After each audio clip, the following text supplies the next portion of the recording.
What I'm about to reveal will shatter every guru's teaching you've ever heard. Because the power you've been searching for in mantras, manifestations, and meditation apps isn't found in transcendence. It's found in descending into the parts of yourself you've been taught to exile.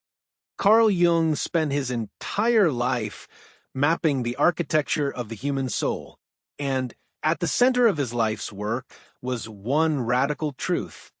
Wholeness is not achieved by becoming perfect. It's achieved by integrating what you've denied. For over a century, this teaching has been diluted, repackaged, and sold back to us as self-love and healing. But Jung wasn't talking about affirmations.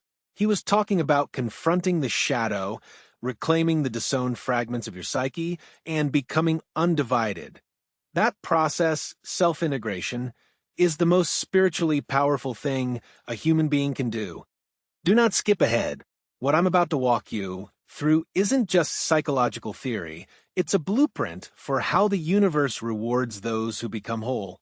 Miss one truth, and you will miss the pattern that's been playing out in your relationships, your failures, and your silent suffering.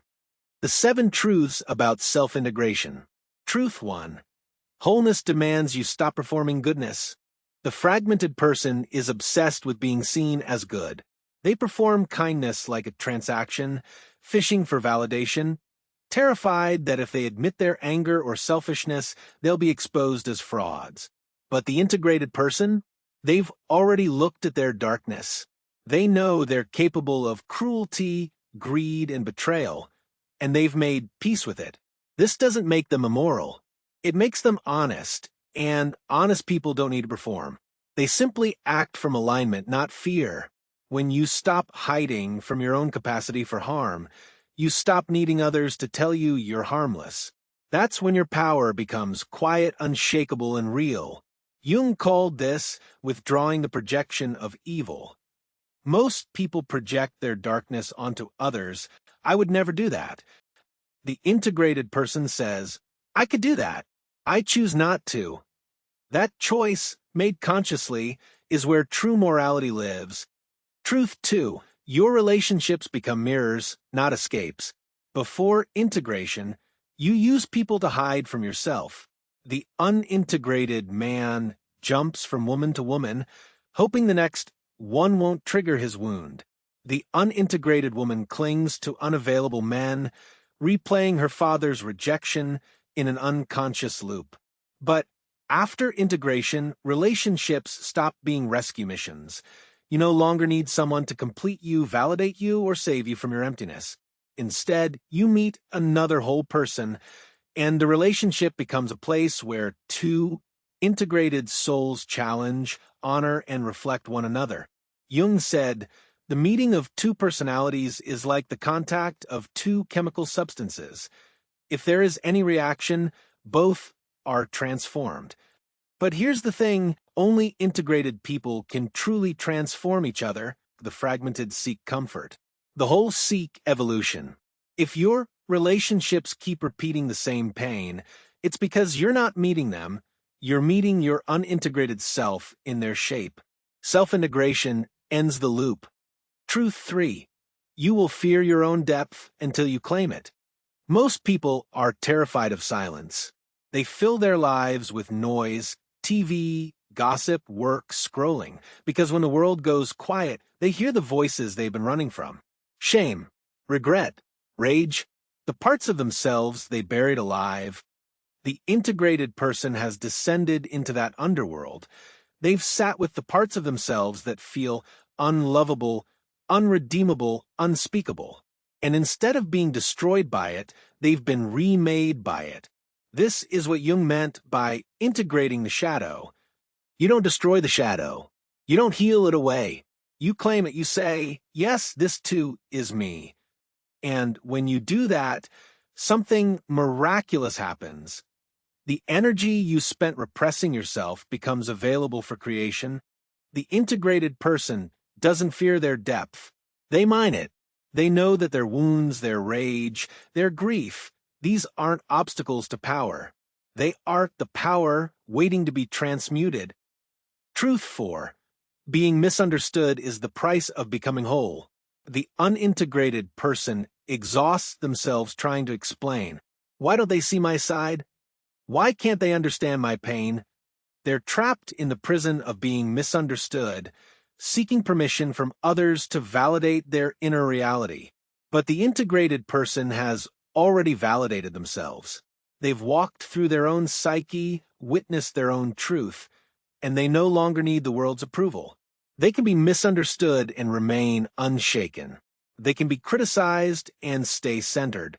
This is the Jungian principle of individuation, the process of becoming who you are independent of collective opinion. The world will always project onto you. People will misread your silence as cold, your boundaries as selfish, your power as arrogance. Let them.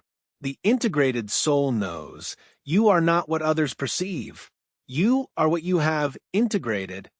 When you stop needing to be understood, you become unfuckwithable. Truth 5. Your suffering was never meaningless. Before integration, pain is something to avoid. You numb it, distract from it, or blame others for it. But after integration, you realize something profound. Your suffering is not a mistake. It's a message. Jung said, "There is no coming to consciousness without pain." Every wound you've endured, every betrayal, every abandonment, these weren't random. They were initiations. They forced you into the underworld of your own psyche, where the real transformation happens.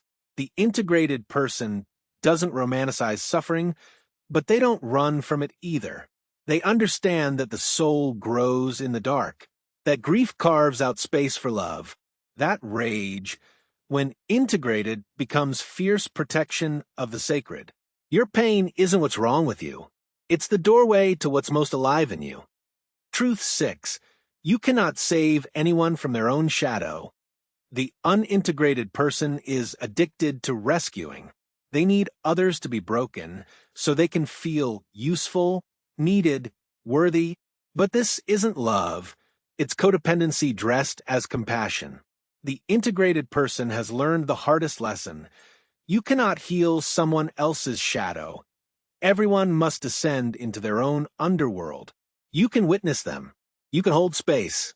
But you cannot do the work for them. This is the spiritual maturity Jung spoke of, knowing that your job is not to fix, save, or change anyone. Your job is to be whole. And in your wholeness, you give others permission to do their own work. Not by preaching, by embodying. If you're still trying to save people who don't want to be saved, you haven't yet integrated your own need to be needed. Truth 7. Integrated power radiates without effort. This is the final truth, and it's unmistakable. The integrated person doesn't try to be powerful. They don't post quotes about boundaries, they live them. They don't talk about energy, they conserve it. They don't perform confidence, they simply are, and people feel it. Jung called this the self, the totality of the psyche, conscious and unconscious, integrated into one. When you reach this state, you stop leaking energy into performance, people-pleasing, and proving yourself. You become a contained force, and the universe responds to that. People are drawn to you without knowing why. Opportunities appear. Synchronicities multiply. Not because you're manifesting, but because you've stopped fragmenting your power across 1,000 unintegrated pieces. You've gathered yourself, and the universe rewards the whole. If even one of these truths resonated with you, if you felt the recognition of a pattern you've been living, then you're already on the path. Subscribe to this channel. Comment below which truth hit you hardest. You'll realize you're not alone in this journey. Integration is the most isolating work you'll ever do, but it's also the most sacred. Self-integration is not about becoming someone new. It's about becoming undivided. It's about gathering the fragments you scattered to survive and forging them into a single, unbreakable flame. The world will tell you to be lighter, softer, easier. But Jung knew better.